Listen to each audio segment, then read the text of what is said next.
Ich hatte wirklich immer 'n Mädchentraum, mal 'n Café aufzumachen. Mein Freund, und Partner wollte einfach mal was Eigenes machen. Das war eigentlich unsere Grundmotivation und wir haben 'n bisschen Inspiration gesammelt in Frankreich, viele Foodtrucks gesehen und fanden, das wäre 'n Modell, um das mal auszuprobieren mit der Selbstständigkeit. Wir sind 'n Foodtruck, der, hauptsächlich Pastrami-Burger macht. Also, Pastrami ist unser Aushängeschild. Wir machen aber eigentlich alles, was wir denken, macht die Leute glücklich. Der Weg in die Selbstständigkeit war tatsächlich etwas holprig. Wir waren jetzt nicht die klassischen, Gründer, die, sage ich mal, mit 'nem riesigen Businessplan an die Sache rangegangen sind. Wir haben einfach mal drauf losprobiert. Also, es fing an mit dem Wagen. Wir fanden den Wagen schön und dann haben wir eigentlich um diesen Wagen rum uns 'n Konzept gebaut. Eigentlich war alles herausfordernd, muss man ehrlich gesagt sagen, weil wir auch beides Quereinsteiger sind. Wir waren vorher noch nie in der Gastronomie tätig. Also, ich habe in 'nem Café gearbeitet, wie wahrscheinlich sehr viele schon mal, und da schon mal 'n bisschen Einblick gehabt, aber, eigentlich war wirklich alles 'ne Herausforderung. Man hat zum ersten Mal mit Buchhaltung zu tun, zum ersten Mal mit direktem Kundenkontakt zu tun. Man hat 'n Riesenapparat hinter so 'nem Wagen, den man noch nie gehabt hat vorher. Ja, es gab häufiger den Moment, dass wir uns überlegt haben, ob wir das weitermachen, aber der war immer nur sehr kurz. Eigentlich hat schon immer die Freude überwogen, dass man auch selber was auf die Beine gestellt hat, dass man was geschafft hat. Wir haben halt wirklich den Luxus auch, dass es relativ schnell ins Laufen kam, dass man auch 'ne gute Rückmeldung bekommen hat, gemerkt hat, dass es gut ankommt.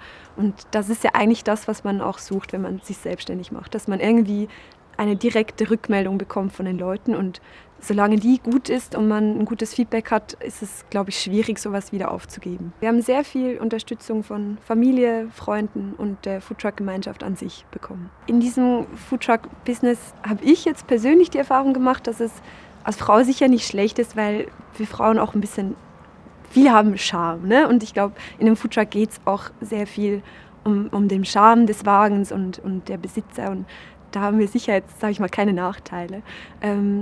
Sonst glaube ich, muss man sich allgemein schon, positionieren können. Also, ich glaube auch, grade wenn man, Quereinsteiger ist und jetzt nicht ausgebildeter Koch, aber eben vielleicht auch als Frau, muss man auch gucken, dass man jetzt nicht in Rollen reinrutscht, weil es halt im konkreten Fall doch irgendwie 'ne Küche ist. Es ist 'ne Küche und es gibt die Aufgaben, die nicht in der Küche sind. Und dass man da jetzt nicht in Rollenmuster reinrutscht, muss man vielleicht 'n bisschen, ja, muss man drauf achten. Ich glaube, das Gute ist, dass das Ganze so 'n, neues Feld ist und auch sehr, jung und frisch, dass es vielleicht noch nicht so, eingespielte Rollenbilder gibt. Wenn ich jetzt zurückschaue, würde ich natürlich sagen, sich besser strukturieren. Also, weil wir waren einfach komplett unstrukturiert. Aber ich glaube, es war gut, dass wir nicht so strukturiert waren, weil das einfach sehr viel offen gelassen hat.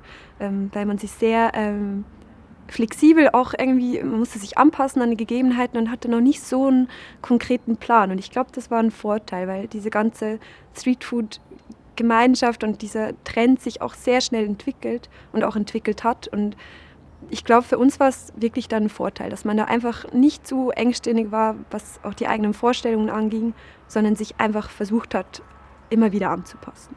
Deswegen eigentlich alles noch mal genauso. Vielleicht 'n bisschen mehr Urlaub.